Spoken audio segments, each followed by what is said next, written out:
I am purchasing a home in the next few months when these changes ultimately should be in place or expected to be. What do I need to know as a buyer? Has the opportunity for me changed at all? What does that look like?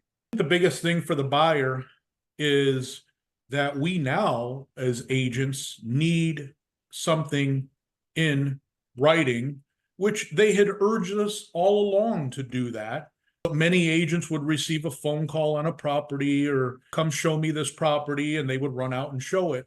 We can still do that, but obviously we have to take a step first before we do that now and present the options of buyer agency to the buyer specific. That we should have been doing that. They were urging us to do that for years. Many agents didn't. Many agents cut the corner there and they ran out and showed properties. Now obviously we're sort of prohibited from doing that.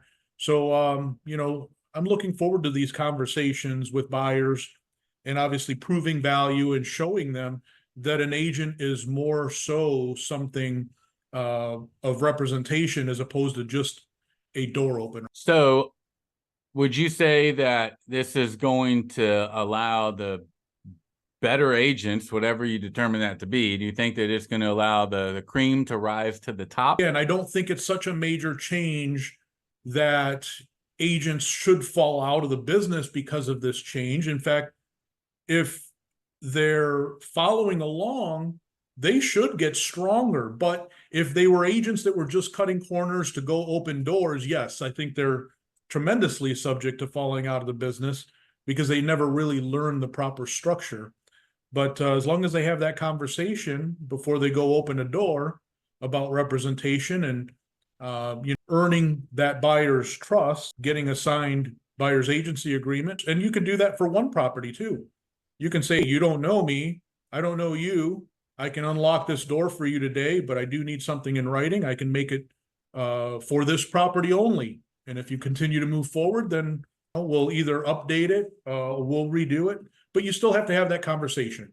So as long as agents are having those conversations, I think we'll be fine. And I think that there are going to be some agents that increase their business because of it, and some agents are going to fall out because of it. But I don't see it as a major change myself. I think it's really the way we should have been dealing all along. So you said that it for agents, it actually creates a better client. And so just unpack that a little bit, what you mean by that, how this change actually makes it better for agents. And I think the number one thing that I see is that many buyers thought that they could just call up and say, hey, I'm sitting in front of this house, would you show it to me?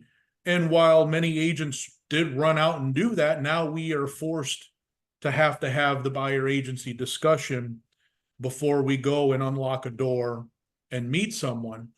It's a welcome change as far as I'm concerned. And I know you, Carlo, with one of the cutting edge brokerages that exist in the industry today and always at the forefront of changes in technology as well as general practices. And so how is your brokerage dealing with some of these changes as an agent, and providing you the contracts and the agreements so that you can be well equipped to deal with it? Our company really has been right at the forefront. Their timing has been good. They're right on top of things. We don't have everything figured out yet, but I do see a lot of the answers to my questions already evolving because of our company. They keep us so up to date, and they're doing a webinar. We did a regional event. So it's nice to be right in the loop with our company, and I think they're at the forefront of all of it.